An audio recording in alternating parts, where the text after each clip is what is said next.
ټولو د مخه زه ستاسو د ټولو شکریه ادا کوم او د هغه خلکو چې کېدای شي دلته زموږ په پنډال کې به زمواره سیاستدانانو ګډون کړی د هغه هغه الفاظ زما سره نشته چې زه د دوی شکریه ادا کړم او کوم مشرانو سپین ږیرو ځوانانو چې کوم محنت د دې کنوینشن د کامیابۍ لپاره کړی دی زه د هغه ټولو شکریه ادا کوم ورسره سره چې کوم د یوت کابینه حلف واخیستی زه هغو ته مبارکباد پیښوم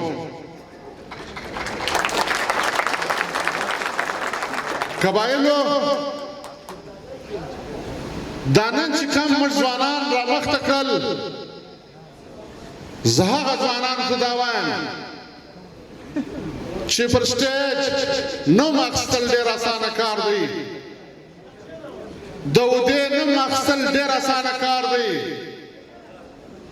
د دې پالنه د دې پرمختګ د متحده قبایل فدریشن د منشور پاسداري دا ډېره ضروري خبره ده او ډېره ګرانه خبره ده امید لرم چې تاسو به د متحده قبایل فدریشن چې کم منشور دی د هغه سره به سات خپلې ذمهواریانې پوره کوئ خپلې ذمهواریانې په مخه اخلئ نه امید ساتمه چې په هره ضلع کې به په هر تحصیل کې به د یوت ځوانان زموږ سره په دې کې شانه بشانه او د دې خپلې کابینې سره به ملګري کړي او په قبایلو ته هم دا وایم چې هر ځای قبایل د زموږ مشران دي په کار دا دی چې نن متحده قبایل فدریشن څه ضرورت پیښ شو ولې نن دا شی بیا راژوندی سو یا راپورته سو عزیزانو لکه کوم چې ولی افغان یا ملک یاسین خان پر دې روشني واچوله په 1973 کې زه ډېر کوچنی وم د پلار سره ورسره وم چې موږ ولاړو چې کوم خلک سره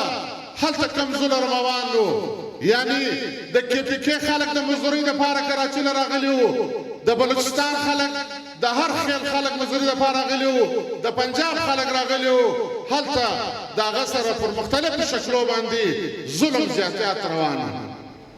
د هغه ظلم زیاتیات په خلاف زموږ والد صاحب قدم واخیستی و دې قربانۍ ته یې غاړه کښېښوله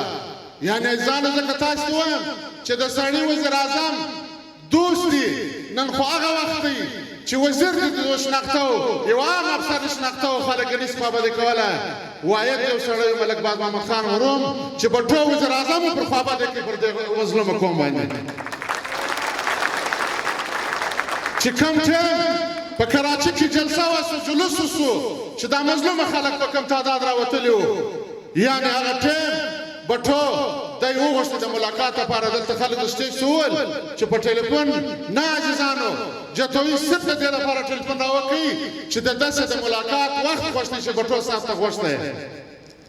عزیزانو دا تقریبا د ماښام اذان ټیم و چې بټو جتوي وزیر اعلی او دې ټلیفون رالی چې ساعت 2 بجې وزیر اعظم صاحب وایي چې ملاقات ته راځي 10 بجې عزیزانو ټیم ورکوي دی راولاړ شو دا مکمل د قوم مشران د قبایلي مشران چې هلته د ده سره ملګري وو دا یې په دا شپږ راوغوښتل و لیسټونه جوړ کړي چې کم خلک ستا په جیل کې دي کم خلک ورپاس شوي دي یا کم ادارې ستاسو خلاف کار کوي د هغه لیسټونه جوړ کړي هغه لیسټونه مو ماته راکړي بیا چې کم بټ وخت دی بټو مخ له ورغلی بټو ورته وویل چې ملک صاحب ته خو زما شوي وژولې ته خو هغه سړی وې چې په بلوچستان کې زه نیب نه پرېښولم واید یو ته پښتون لیډر وې ستا او ما ته دعوت راکړي او زه درله تا سره شپه وکړله نن ته زما په خلاف زما په کور په کراچۍ کې زما په خلاف جلسې او جلوسونه او زما په خلاف خبرې کوې څه پېښه ده زما کوم هغه ستا خبره نه ده منلې کوم مشکلات در پیښ دي کوم شی غواړې زه تا ته درکړم زما والد صاحب ورته وویل چې او بټو صاحب ما چې ستا ملګري کړې ده ما ستا ملګري نه د ګورنري لپاره کړې ده نه مې د وزارتشپ لپاره کړې ده ما که کړې ده ما د دې مظلوم عوام د دې مظلوم قوم لپاره کړې ده ستا ملګري نن چې زما قوم ستا په کور کې ژوند نشي کولی نن چې یو مظلوم ریړۍ نشي چلولی نن چې یو مظلوم خپل روزګار نشي کولی قطعا ستا ملګري زما نه دی په کار نه زه ستا ملګری یم بیا دا ورته ویل چې څه دي هغه درشتونه ورته کښېښول عزیزانو په دې زه د وخت د معاشر ته جګه ورکوم کوچنی وم موږ ډېرې خبرې په ذهن کې دي ولې هلته به دوی سره ګایدل یعنې عزیزانو یوه هفته ټیم یې واخیستې چې کم خلک کم مزدورکاره خلک چې په جیلو کې په یوه هفته درکې د جیله راوایستل چې باډر پاس و هغو ته بیرته واپسې دغه ورکوي چې دا بیرته راتلی سي او چې کم یې ادارې خلاص شوي دي په خلاف عزیزانو هغه یې مکمل طور بندې کړلې بیا دغه باندې بیا د متحده بیا د خلک سره ټول شول چې ملک صاحب ته د مظلوم اواز یې د دې مظلوم اواز به موږ شیشې جوړو بیا په ګډه په مشترکه متحده قبایل فدریشن پاکستان ورکول شو عزیزانو دا نوم دا د وزارت لپاره نه دی شول سوی دا د اقتدار لپاره نه دی شول سوی دا د مظلوم خلکو لپاره د مظلوم حواس لپاره دا نوم جوړ سوی دی دا به د هغه مشران په دغه طریقه باندې چلو دا متحده قبایل فدریشن به د مظلوم د کونډې د غریب د هر چا حواس جوړیږي د هر چا حواس به وي انشاءالله تعالی بیا نن تاسو وګورئ په دې مابین کې دا سیستم خلک مزدورکارو یا کاروباریانو یا خپل کورونه چا نه درلوده هغه ګډ په خپل سیستم لګیا شو زموږ والد صاحب ورته وایي چې ما کور ته جوړ کړی دی خپل کور سنبال کړي بیا به کېدلی سي چې دا شی به ټنډه سوی دي نو مې چلېدی جلسې کېدلې بیا دغه بعد چې زموږ والد صاحب وفات شو بیا دا خلک دغه قبایل له کراچۍ راله د ده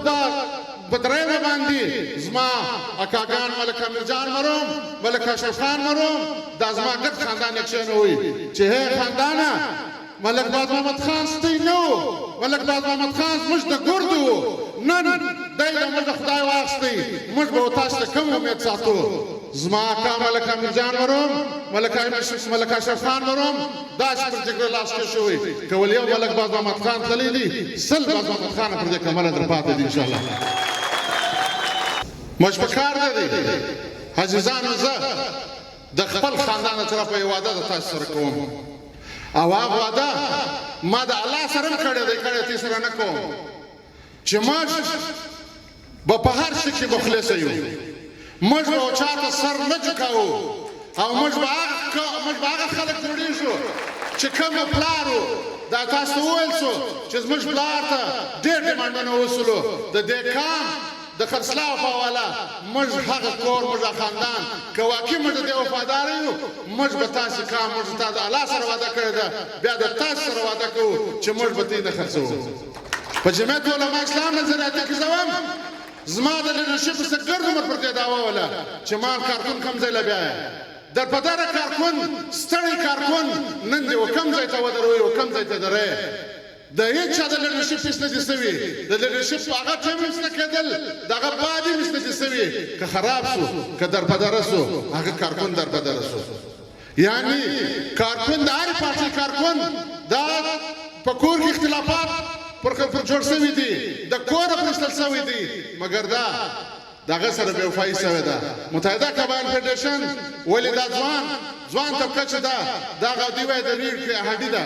دا د تنظیم که د سیاسي حواله که تنظیمي امور دا د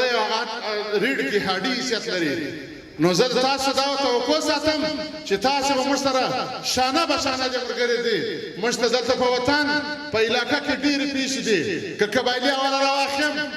ډېرې پیښې پرتې دي که په سیاسي حواله راواخلم ډېرې مسلې دلته موږ پیښې دي دا به هغه ټیم موږ د مخه باسو د دې مخنیوی به هغه ټیم کوو چې موږ وژه په وژه سو او موږ هغه خړې شملې هغه د پښتانه او د بلوڅو شملې موږ راپورته کوو نو انشاءالله تعالی موږ به دی ولې چې کوم ټیم دا مشرانو کم خانداني مشرانو چې حیثیت درلودی هغه ټیم دا مسلې نه وې نن دا مسلې نن که یو غریب یو څوک پر دا روډ لکه شي د پوښتنې سړی نشته نن که په دې علاقه کې سرکار هر څه کوي څوک پوښتنه نه کوي موږ د خپلو ادارو احترام لرو مګر په حدودو کې دننه دا زموږ ملک دی دا زموږ ملک یو آیین جوړ شوی دی په آیین کې به دننه سره چلیږو د آیین د باندې به موږ هیڅ چاته اجازه نه ورکوو خدای مه کړه چې هغه هر څوک او موږ په متحده قبایل فدراسیون کې دا جمهوریت وجدو چې هر چا شکه کارکردګي وه خدای دې وکړي چې ستا د امان الله پر ځای کارکون خوښ کې موږ به لبیک ورته وایو موږ په دې هیڅ پابندي نشته هر چا ته لارې خلاصې دي هر سړی راتلی شي د هغه طرفه به ځوانان هر سړی به ځان چته کوي هر سړی به د خپل مشن تر هره کوره رسي تر هره ځای به رسي زموږ په دې ښار کې ډېرې مسلې پیښې دي زموږ په دې ښار کې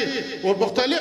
مسایل دي که د ترانسپورټ په حواله راواخې که د دکاندار په حواله راواخې که د کاروبار په حواله راواخې که په هره لار راواخې دلته ډېرې مسایل پیښې دي نو انشاءالله تعالی متحده قبایل فدراسیون به چې هر ځای د ظلم خلاف دی اواز پورته کوي او اواز به په دا طریقه پورته کوي چې چیرې غږ وسو چې چیرې ناروا سوله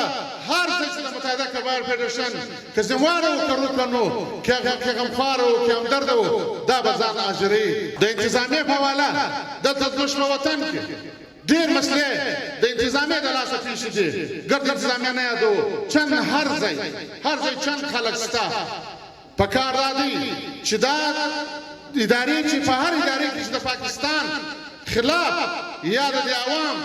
په واپس کې یو بل لاس په غاړه اچول دي زه هغه ادارو ته وایم که هغه لویې ککش نه وي هغه د خپل د ادارو اصلاح وکړي هغه خلک د دې ادارو څخه وباسي اول هدایت ورته وکړي که نه بیا دې وباسي نن چې په دې علاقه کې پر مځکو کوم مسلې پیښې دي عزیزانو خپل سړی پلار نیکه خوار زار ستړي پر وړي دي زراترکۍ پر وړي دي مفلسۍ پر وړي دي کیسونه پر کړي دي مګر نن خلک پر راپورته سوي دي عزیزان